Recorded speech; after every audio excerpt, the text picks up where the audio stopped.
Un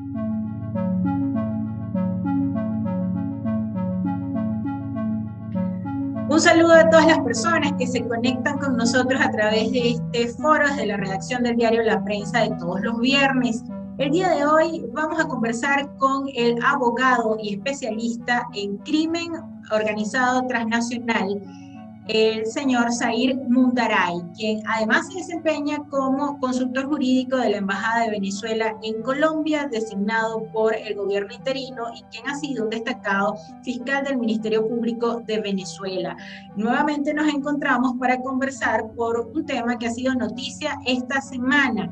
El máximo tribunal de Cabo Verde, un pequeño país en África, ha considerado constitucional el proceso contra el empresario colombiano Alex Saab, que abre la puerta o el camino para que sea extraditado hacia Estados Unidos, país que lo acusa desde el año 2019 de lavar más de 350 millones de dólares, aprovechando sobornos pagando sobornos a través de el esquema, el tipo de cambio del gobierno venezolano.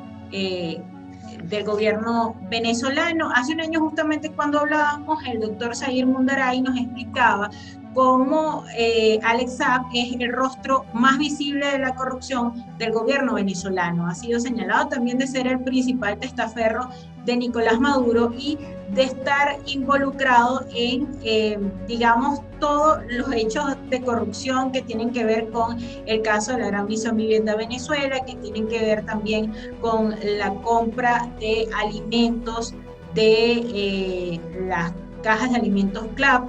Ha estado vinculado con ser la pieza clave para que Maduro evada las sanciones de Estados Unidos, ha estado vinculado con la importación de gasolina de Irán, de hacer negocios con Rusia, de estar detrás de la venta del oro del arco minero, un cúmulo de hechos de corrupción que hoy vamos a conversar con usted, doctor. Gracias nuevamente por acompañarnos. No, gracias, Ana, por la invitación. Y a la hora.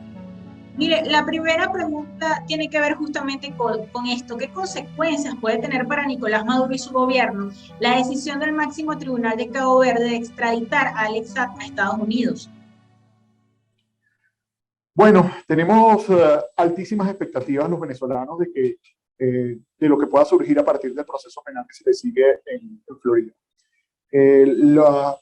Todos sabemos que Alex Saab, o por lo que le hemos investigado, Alex Saab es el ideólogo de un esquema de lavado de activos que resulta muy importante para una dictadura como la que se encuentra en Venezuela. Es muy importante para ellos porque le permite tener acceso a liquidez a partir de una cantidad de economías oscuras, lo que se llama en crimen organizado economías oscuras, economías negras, que lo que tratan es de evadir los mecanismos formales de control, que es el ingreso y salida e inversión de capitales. Estos capitales ingresan al país a partir de una cantidad de actividades corruptas, que es precisamente el objeto del proceso que tiene en los Estados Unidos. Alex Saab va a tener que pactar al llegar a los Estados Unidos, porque si no la pena que se le puede imponer va a ser una pena muy alta.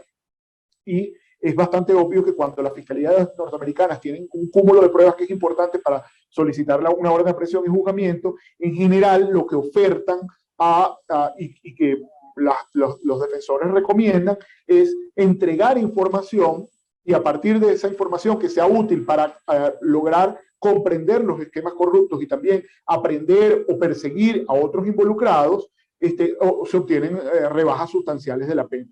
Entonces, esto es lo que necesariamente tiene que ocurrir en este caso. Él va a llegar a aportar información y a partir de esa información la Fiscalía va a poder investigar, primero tener la comprensión entera de todos los esquemas corruptos de lavado de activos, pero también va a poder investigar a otros involucrados. Hay algo muy importante que es interesante que la gente comprenda. Estos son procesos que se llaman de delación. Los procesos de delación, tú delatas a otros y aportas información importante, pero tú no puedes delatar a aquellos que están por debajo de ti dentro del esquema de crimen organizado.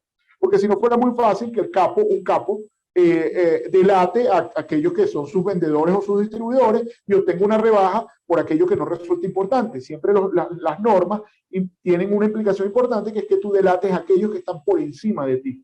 ¿Quién está por encima de Alex Saab? Y ese es el gran miedo que tiene el régimen de Maduro. Por encima de Alex Saab solamente hay ministros y el mismo Maduro.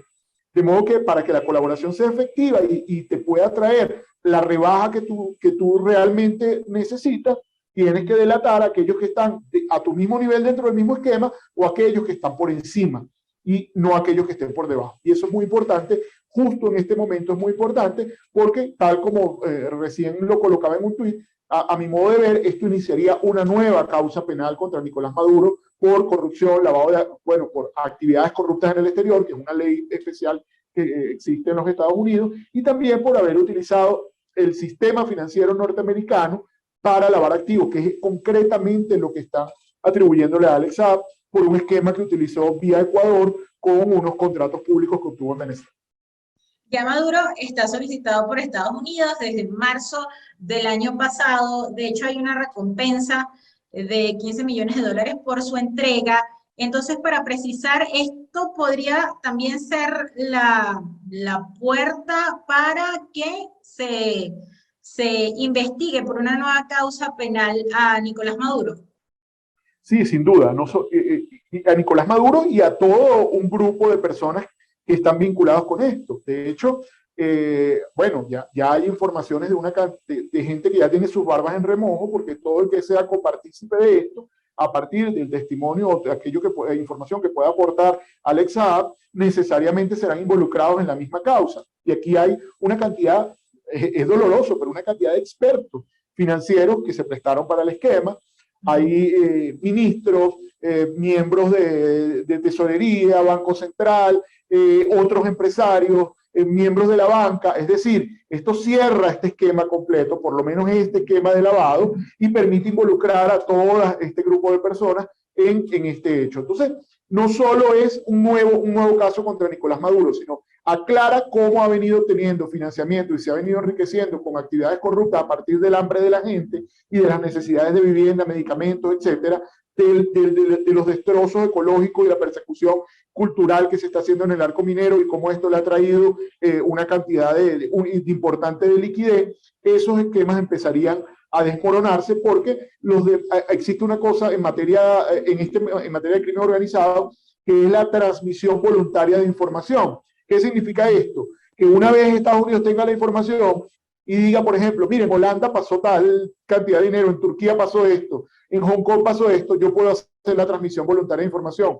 y decirle a esos estados, ojo, mosca, tu sistema financiero también lo utilizaron y debes investigarlo. Y los estados empezarían a hacer una red de investigaciones y de colaboración mutua, eso es lo querido, que permita desmontar este esquema de lavado de activos. Entonces es muy importante y por eso es que la lucha jurídica ha sido tan encarnizada. Por eso es que la defensa de Alex Saab ha hecho absolutamente todo lo posible porque no llegue a los Estados Unidos, porque sabe que lo que está en juego son millones y millones de dólares y además un esquema bien pensado, bien estructurado, que tiene mucho tiempo realizado.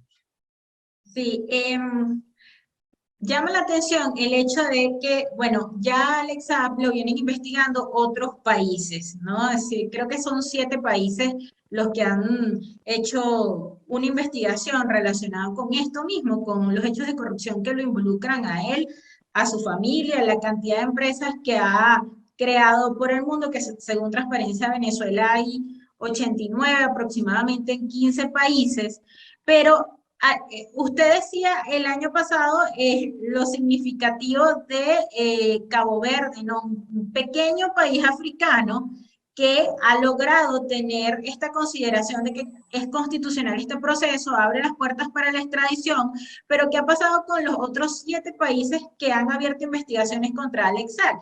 Llama la atención por el hecho de que naciones como Suiza, Ecuador, México, hay un proceso también en Colombia, pues no han podido encontrar evidencias que lo vinculan con lavado de dinero y corrupción. No es que no hayan podido encontrar evidencia, es que no han dado el paso para solicitar orden de detención.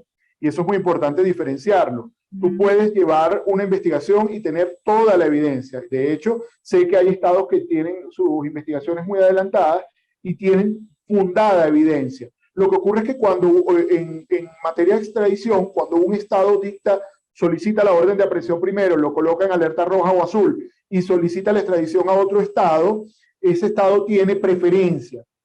Tiene preferencia. Y lo que puede producirse es algo que se llama extradición diferida. ¿Qué es la extradición diferida? Bueno, son estados que dicen de nada vale que yo lo solicite porque hay un estado que tiene preferencia porque lo hizo primero y solamente podré hacerlo yo ante el estado de la requirente, en este caso Estados Unidos, una vez haya cumplido condena por aquel delito. Es decir, todo el trámite jurídico de Alex Saab pica y se extiende y durará probablemente muchos años, porque no solo tendrá que enfrentar este proceso, sino aquellos estados que culminen su investigación y ahora con la colaboración de eso es lo que se llama traslado de pruebas. Esas pruebas trasladadas que vengan de Estados Unidos contribuirán exactamente con los demás estados. Un ejemplo de esto en la práctica, por ejemplo, ocurrió en el caso Odebrecht. Te lo digo, en el caso Odebrecht, lo que hizo la Fiscalía de Brasil fue solicitado por las fiscalías de otras regiones. Y todas esas delaciones, esos testimonios, sirvieron a otros estados para poder armar sus casos. Eso es lo que va a ocurrir acá. Lo que vaya diciendo en Estados Unidos terminará favoreciendo las investigaciones de otros casos. Y finalmente, los otros estados podrán solicitarle a Estados Unidos, bueno, una vez culmine tu caso, yo te solicito la extradición al mío. Entonces, por eso es que lo que va a enfrentar Alex Saab en los próximos meses, años, es realmente un torbellino de procesos, precisamente porque esto es verdadera delincuencia organizada transnacional que involucra a muchos estados, muchos sistemas financieros y muchos mecanismos corruptos. Por eso es que es de tanta importancia, no solo para Venezuela, sino también para el resto de los países donde se han visto sorprendidos en que sus sistemas han sido utilizados de buena o de mala fe.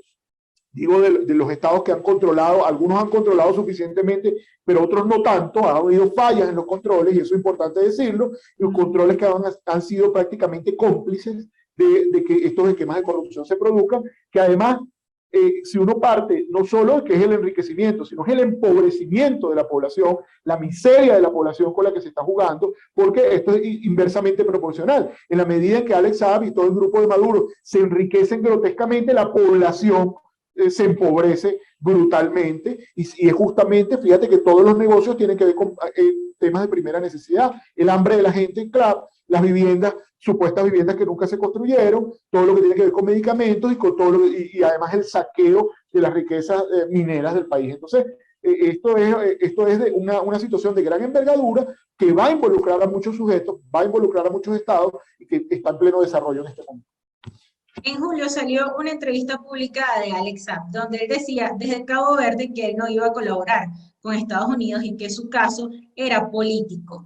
Era que Estados Unidos hizo doblar la rodilla a Cabo Verde. Ese ha sido el argumento que la defensa de Alex Saab y el mismo gobierno venezolano han tenido desde hace más de un año, que esto es un caso político y que están encarcelando a quien es embajador plenipotenciario del Reino de África, cargo que lo revelaron después de su detención. ¿En qué falló la defensa de Alex Saab, el gobierno venezolano? Que hay información que manejan medios de comunicación que dicen que llegaron a pagar más de 170 millones de dólares en esta defensa, cuyo principal abogado es el español Baltasar Garzón. Bueno, fíjate, ahí el tema no es en qué falló, porque lo que tendrías que revisar es qué tenía realmente Estados Unidos y que además, desde el punto de vista probatorio, y además cómo el sistema jurídico de Cabo Verde actuó, porque no es en qué falló, y me explico por qué hizo todo lo necesario. De ser diplomático, que no lo era, simularon la cualidad de ser venezolano, que tampoco obtuvo en fraude a la ley la nacionalidad. Luego, inclusive, denunciaron inconstitucionalidad de normas de Cabo Verde que se encuentran en la ley de cooperación judicial. Es decir, agotaron absolutamente todos los recursos. 10 denuncias metieron de inconstitucionalidad del proceso. 10 denuncias. Pero no contaban con, y esto debo hablar de sana envidia, no contaban precisamente de que el sistema jurídico caboverdiano es bastante autónomo, además, y que decidió conforme a derecho. En materia de extradición en Cabo Verde solamente puedes cuestionar principios, principio de identidad, principio de doble incriminación o doble conformidad, que el delito sea delito en ambos, principio de mínima gravedad, etcétera. Eso está en la ley. Ellos pelearon todos estos principios y era obvio que lo perdían. Y era obvio que lo perdían porque Estados Unidos ofreció garantías, ofreció pruebas y ofreció elementos de que se trata de un caso absolutamente jurídico, no tiene nada que ver con política. Es más, es importante que la gente sepa que la investigación y el proceso de Alex Saab se sigue desde que era un anónimo, no, no cuando era una persona con el reconocimiento que el régimen le ha dado actualmente, sino cuando era un simple contratista. Y un simple contratista, ¿por qué? Porque cometió el error de que el dinero que utilizó en el esquema corrupto de Ecuador lo llevó a Florida e hizo inversiones en Florida con ese dinero. Y existe en Colombia, existe en Estados Unidos una ley de persecución del dinero que proviene de actividades corruptas. Entonces, no ha fallado la defensa, ha hecho todo lo posible, pero se ha encontrado con una pared. ¿Y cuál es la pared? La prueba y la evidencia de que se trata de un caso que no tiene absolutamente nada que ver con política, que es un caso de lavado de activos común y corriente, que se equivocaron en haber llevado el dinero a Estados Unidos y que los fiscales de Florida han hecho una persecución muy precisa de la proveniencia del dinero, el destino del dinero, y que esto constituye un delito no solo en Estados Unidos. Lavar activos es un delito en cualquier parte del mundo, menos en estados parias como Venezuela, etc. Por eso es que esto quedó probado. Y hagan lo que hagan, yo veo bastante complicado que no terminen colaborando. Él tenía que decir, no voy a colaborar, primero por la seguridad suya, la seguridad de su familia, porque sabe lo que enfrenta con el gobierno, con el régimen venezolano. Y luego, para brindarle seguridad a ellos de que no va a revelar información. Pero todos saben dentro del régimen que el día de hoy, de que la única salida que tiene es precisamente colaborar, porque si no la pena sería tan alta que prácticamente pasaría el resto de su vida detenido. Entonces, esta es la realidad del día de hoy. Todo ese dinero malgastado se seguirá pagando porque ahora va a tener que enfrentar la defensa de fondo. Solamente se ha defendido respecto de la extradición, pero ahora viene la defensa de fondo, que es tratar de explicar cómo llegaron esos capitales a los Estados Unidos y que no provienen de actividad corrupta, sino además de una actividad supuestamente legítima.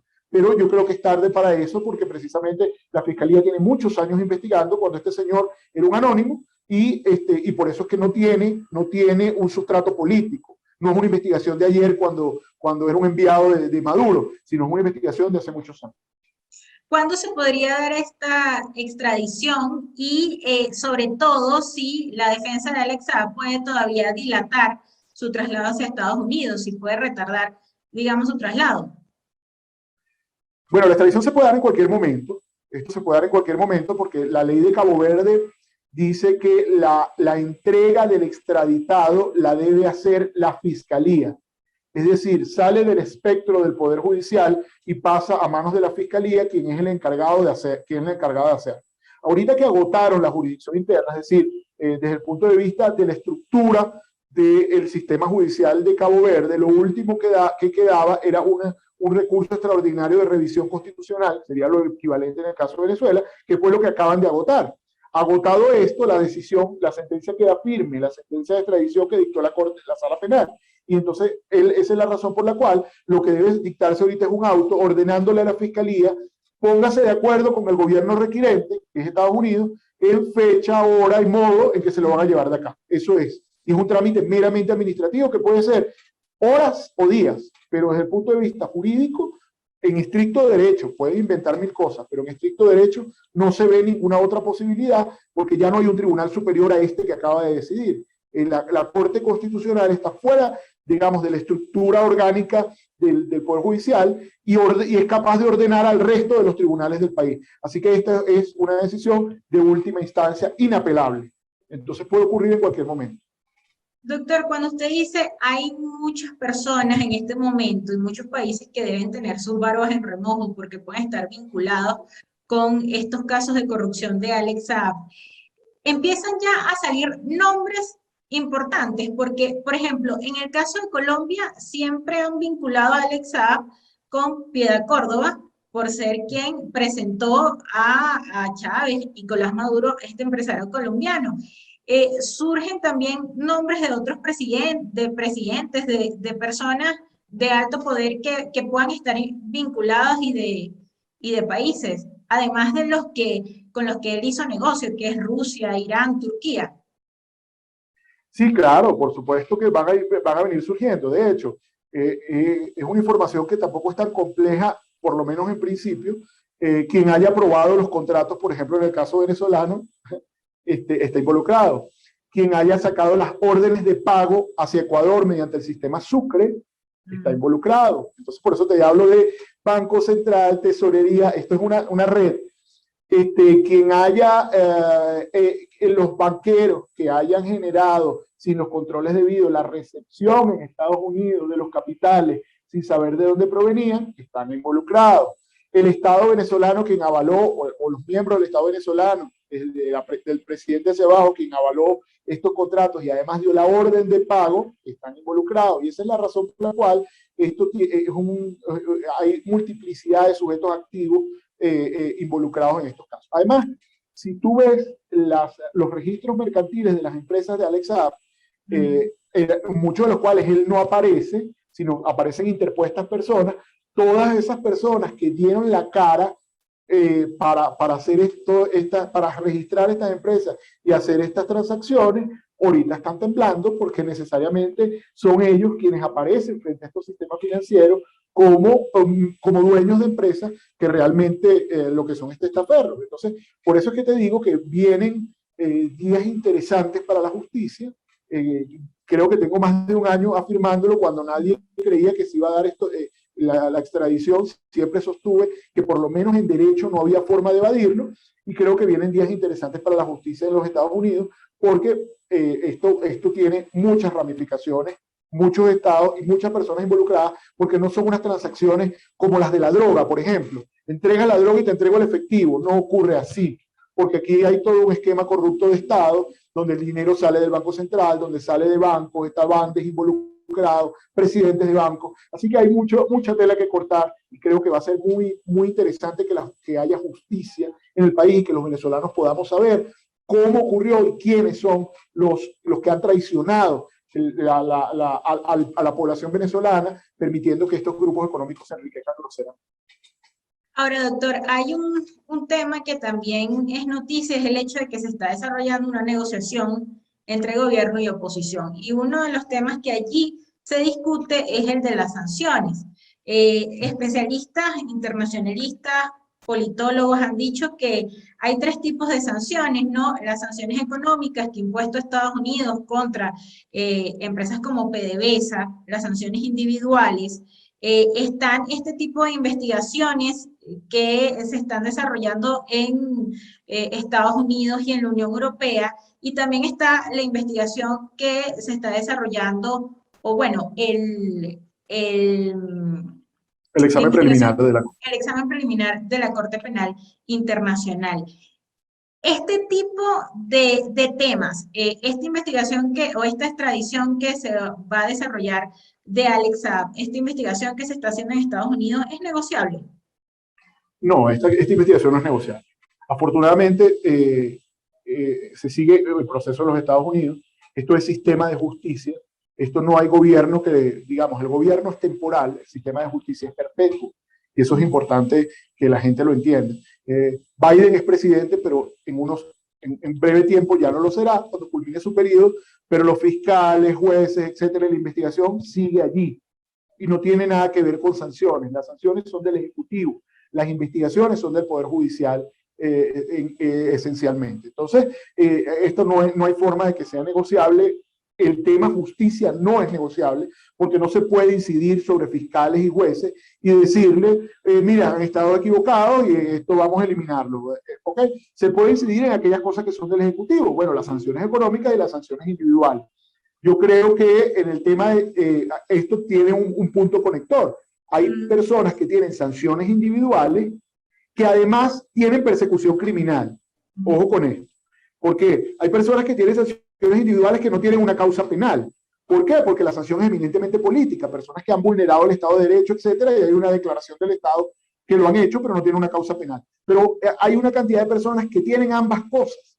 Entonces, como la causa penal es lo que ha originado la sanción, esas sanciones parecieran bastante resguardadas mientras haya una causa penal, ya sea por narcotráfico, lavado, cualquier otra cosa. Entonces, eso es importante comprenderlo.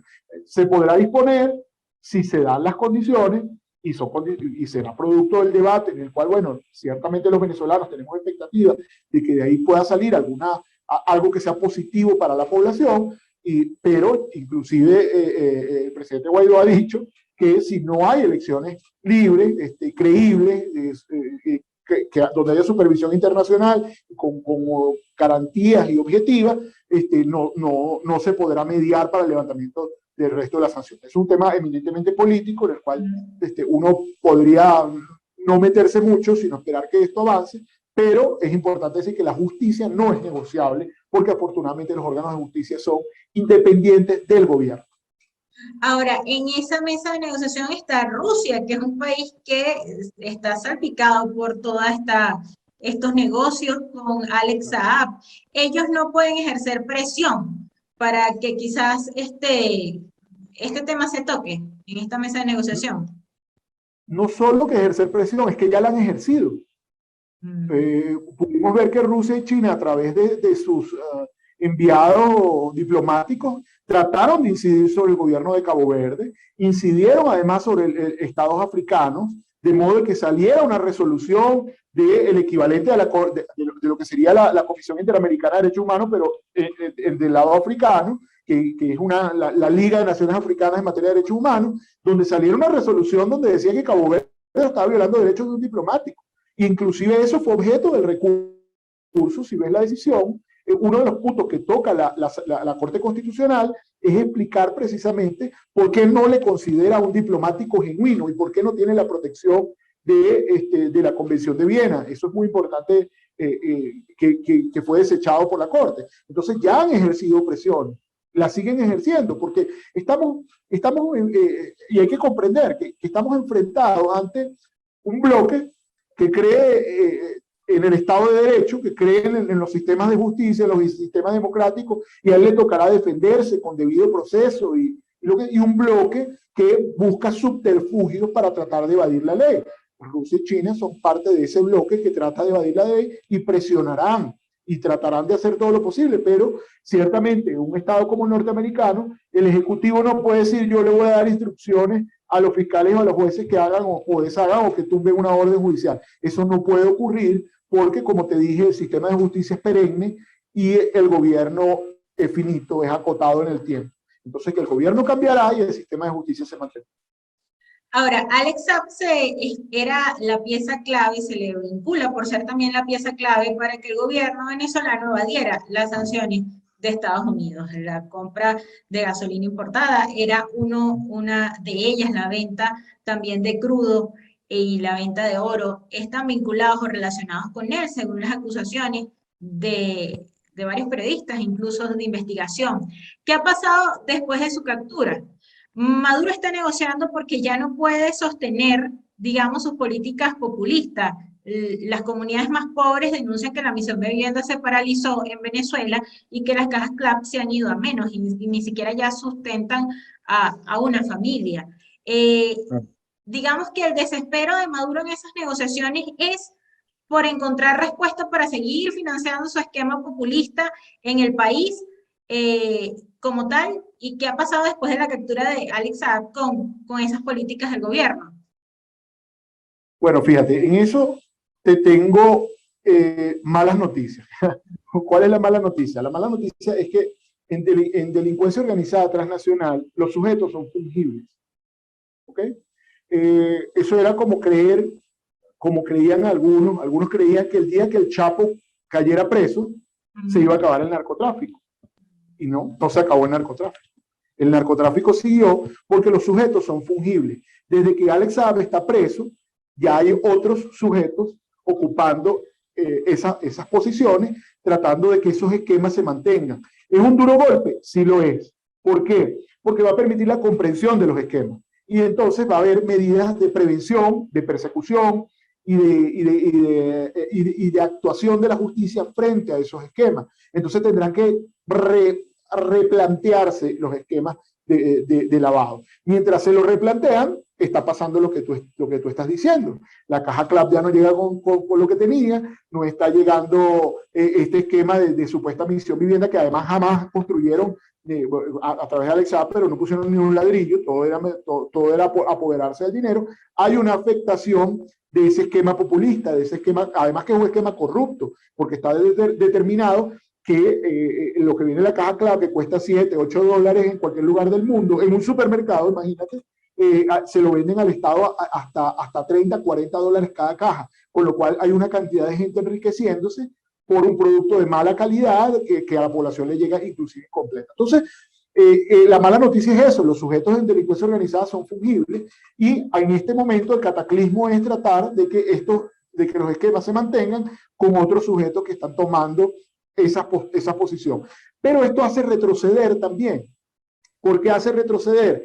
Porque hay una cantidad de personas que están muy cerca de dar el paso o que ya lo dieron y dicen, oye, la justicia sí llega. Es mejor yo retraerme y no seguir colaborando con esto, no seguir contribuyendo con esto, porque me va a pasar lo mismo. Porque una de las cosas de los delincuentes transnacionales es que además se creen muy poderosos y creen que pueden ir por el mundo sin que la justicia les llegue. Y esto es un buen ejemplo, un gran ejemplo de que la justicia sí le llega y está haciendo retroceder a otros que pueden estar tentados por prestar su colaboración o que ya están colaborando y dicen, no, mejor es probable, no puedo hipotecar mi futuro, lo que pueda ocurrir frente a una situación que va a ser descubierta tarde o temprano. Siempre es descubierta, siempre se descubre, porque al final así tenga muchos cómplices o los controles fallen, finalmente se descubre. Entonces, la mala noticia es que son fungibles, la buena es que hay un cataclismo importante para poder sostener la corrupción y es un golpe financiero importantísimo para el sostenimiento de la mafia o de las organizaciones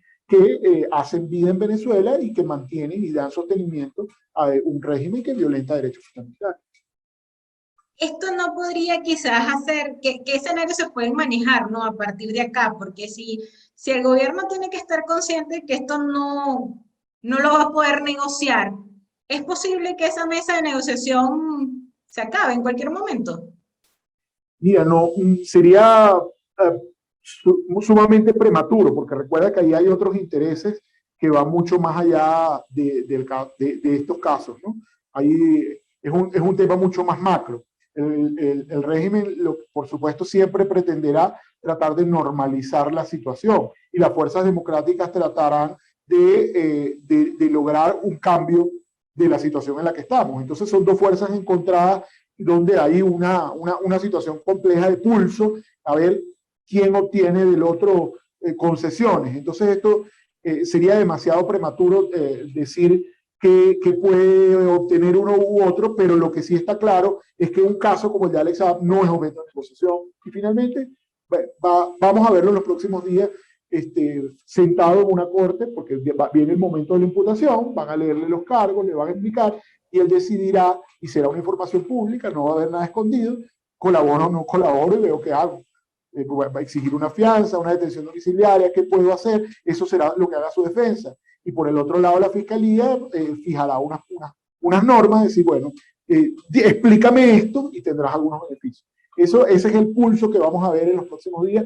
Va a ser muy importante para el país porque, como te dije, desmonta gran parte de lo que ha venido sosteniendo al régimen hasta ahora, sobre todo en los últimos 4 o 5 años.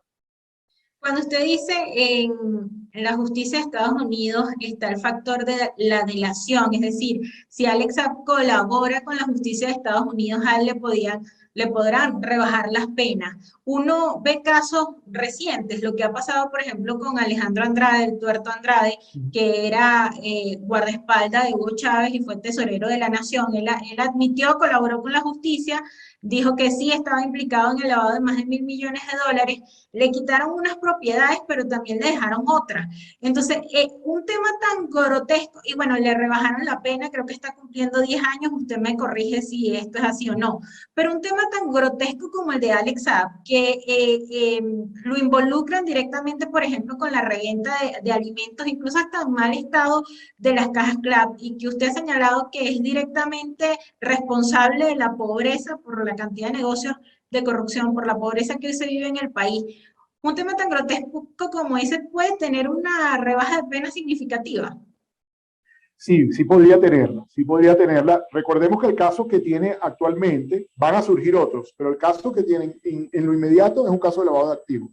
Y es una posibilidad, no hay que mentir frente a eso, hay una posibilidad de que a partir de una colaboración eficaz, tú puedas obtener una rebaja. Ahora, hay algo muy importante, la colaboración en materia de delación tiene que ser eficaz y debe ir hacia arriba. ¿Qué nos interesa a los venezolanos? Y qué le interesa, comprender todo el esquema y que sean perseguidos el resto de los involucrados, creo que eso es muy útil. Creo que eso es muy útil porque esto realmente estremece las bases del régimen en Venezuela. Es decir, que hay gran cantidad de personas involucradas y esas personas podrían pasar a tener el mismo destino de Alex Saab, y eso es muy útil, es mucho más útil que a que calle y tenga una pena de 40 años. ¿Qué nos interesa más como país? ¿Qué le interesa más a la justicia? Tenemos mucho más, nos resulta más útil para el momento histórico la posibilidad de que negocie y que pueda hacer entrega del resto del esquema criminal, hasta que llega un punto en que hay alguno que ya no puede negociar. Eso hay que entenderlo. ¿Por qué? Los que están en el mismo nivel siempre pueden negociar, pero tú llegas a un punto en que no puedes entregar a alguien más arriba y la delación no es válida, o que la información que puedes aportar ya la tengo de otro agente.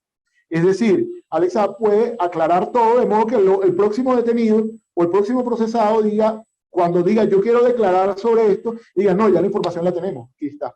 Ya no nos es útil, tú sí vas por la pena completa. Entonces, estas son las cosas que son interesantes de la justicia y que la justicia puede terminar siendo un factor decisivo en el quiebre de algunas organizaciones que se dicen gobierno, pero realmente no lo son.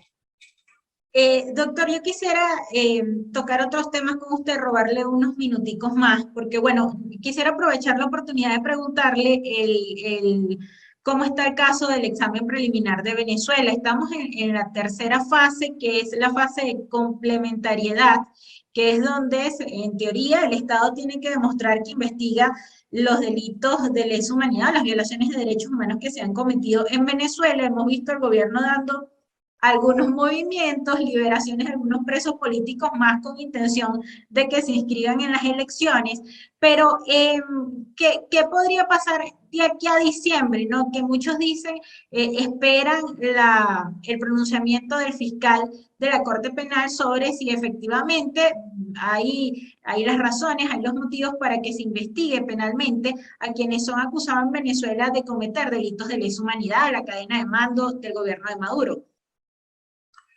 Bueno, estamos en un momento estelar del tema de corte penal. Es muy importante y es fundamental, además, que las víctimas se organicen y hagan valer sus derechos ante la Corte. Esto es fundamental.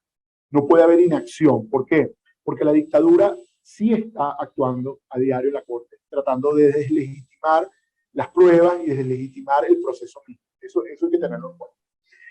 Nos encontramos, como tú bien lo has dicho, nos encontramos en una fase de examen preliminar en la cual se han producido tal vez 3 hitos importantes. Hito 1, informe 2020 de la Fiscalía ante la Corte Penal Internacional. Allí se indicó que nos encontramos ante hechos que son competencia de la Corte Penal Internacional.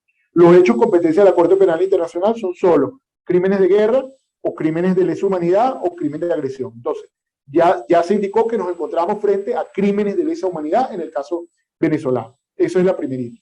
Luego, el segundo hito es la decisión del 2 de julio.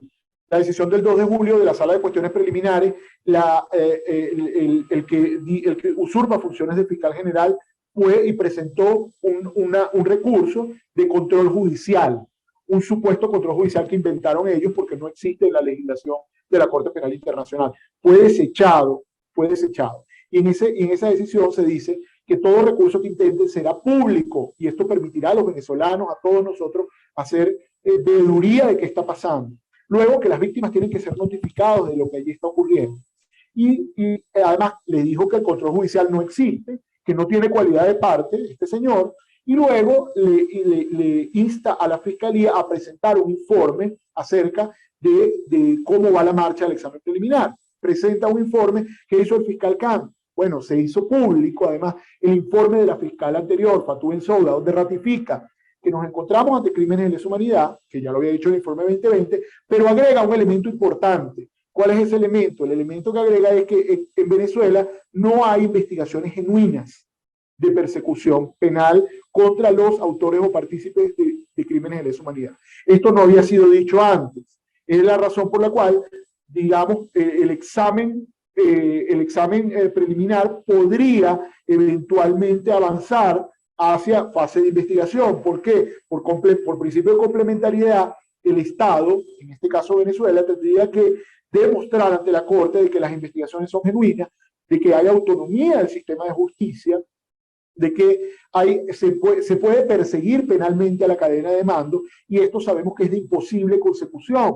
Sabemos que quien encabeza el Ministerio Público y quien encabeza el sistema de justicia precisamente son copartícipes de los crímenes de lesa humanidad y contribuyen con su actividad diariamente a la persecución de personas, al encarcelamiento de personas. El delito, el crimen de encarcelamiento es un crimen que está descrito allí, y también forman parte de la estructura represiva de impunidad y que permite que la impunidad se mantenga. Entonces, frente a esto, yo creo que también el panorama pareciera favorable a aprobar complementariedad, y el fiscal lo puede hacer además en cualquier momento, porque no tiene plazos. En cualquier momento tiene la posibilidad de notificar a la sala de cuestiones preliminares el inicio de la investigación. La ventaja que tiene el caso de Venezuela es que, como hubo remisión de estados parte, es decir, 6 estados parte remitieron el asunto, no tengo que pedir permiso para iniciar la investigación ante la sala de cuestiones preliminares, sino el fiscal puede solo notificar y decir: he iniciado la investigación. Y esto tendría un significado enorme, porque no es lo mismo estar sentado contra lo que se considera o con lo que se considera un grupo político, que estar sentado con personas que ya tienen una investigación por crímenes de lesa humanidad. Entonces, esto cambia el panorama de apoyos políticos, incluso de quiebre interno, podría cambiarlo, porque nadie quiere verse retratado en un tema de señalamiento de crímenes de lesa humanidad, que además es eterno. Además quedas allí, pues ese señalamiento es eterno. Eso no lo quita nadie del sistema, y resulta muy importante. Entonces, nos encontramos en esa fase en este momento.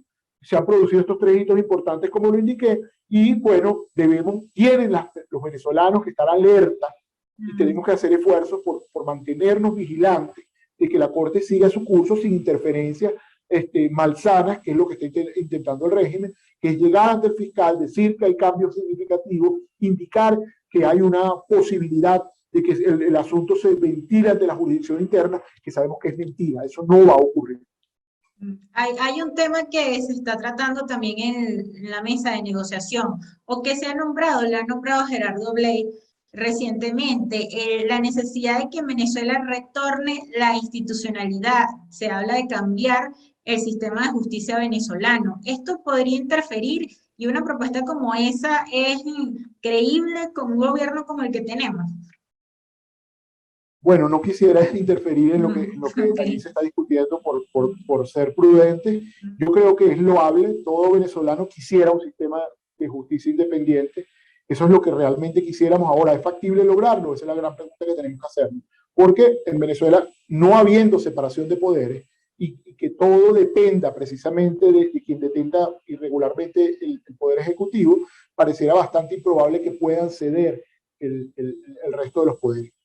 Hay algo que es muy claro: el chavismo tomó el poder a partir del Poder Judicial, y eso es muy importante. Las sentencias del año 99 que dieron cauce al proceso constituyente, que dieron cauce a la reforma judicial que implicó la destitución de más de 1.600 jueces autónomos independientes, etcétera, fueron por los hitos que permitieron la toma del poder absoluto. Entonces, el régimen tiene muy claro que el sistema de justicia es un sistema que le sirve y que le es importante para el sostenimiento del poder. Cada quien que saque sus propias conclusiones, pero tenemos que seguir exigiendo derechos. Mire, ya la última pregunta. Hace un año usted dijo en la entrevista que le realizamos que cada ente público, cada poder incluso ha funcionado como una plataforma de crimen organizado transnacional en el país. Pareciera que el gobierno intenta cambiar el rostro de ciertas instituciones. Bueno, por lo menos ha empezado con lo que es el Consejo Nacional Electoral, con dos rectores opositores. Eh, ¿Esto cree que pueda pasar con, bueno, con otros poderes, con otras instituciones que están involucradas, digamos, en delitos de corrupción, de crimen organizado transnacional? No, no lo creo. Esto es una forma de vida. Eso hay que entenderlo. El régimen de Maduro no está concebido para hacer otra cosa distinta. Ellos, digamos, no están formados para actuar institucionalmente y conforme a un apego normativo. O sea, para ellos la ley es simbólica. Entonces no hay ninguna forma de que se laven la cara. Además que los crímenes ya ocurrieron, los crímenes están ahí están los muertos, los desaparecidos, los encarcelados, los torturados, los exiliados. Hoy decía Naciones Unidas que más de 6 millones de venezolanos han salido del país. Ningún país del mundo en que las cosas funcionen y haya Estado de Derecho, 6 millones de personas se van. Entonces la evidencia es muy clara y su esquema no les da para otra cosa, sobre todo porque cuando tú estableces ciertos vínculos en criminalidad organizada transnacional, tú no puedes retroceder. No puedes retroceder. Eso es como si tú formas parte de una organización de narcotráfico y llega un día, tu día de oficina, en vez de tú ir a tu oficina o yo venir a la mía, un día dices, mira, ya no voy a traficar más droga, me voy. No, eso no funciona así. Estás muerto. Estás muerto porque tú te estás llevando de ahí una cantidad de secretos, de mecanismos, de fórmulas, etcétera. Eso no funciona así. Entonces ellos tienen un punto de no retorno. En Venezuela hay un punto de no retorno a la democracia, no hay forma de no retorno a la democracia con estos personajes. No hay forma, ellos podrán generar algunas concesiones y podrán tratar tratar de engañar, pero no engañan a nadie, porque ¿a quién pueden engañar cuando en definitiva están tan vinculados con actividad criminal?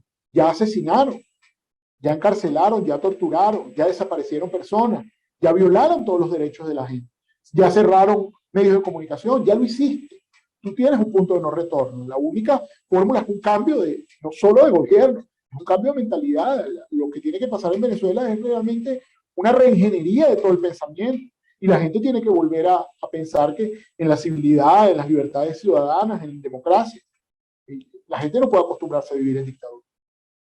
Muchas gracias, doctor Zahir Mundaray, por su análisis. Y es un placer volverlo a tener en este foro. Él es especialista en crimen organizado transnacional y también consultor jurídico de la Embajada de Venezuela en Colombia. Agradecida. Gracias a ti por la invitación y siempre a la orden. Un abrazo. Y a todos los que se conectaron, será hasta una próxima entrega.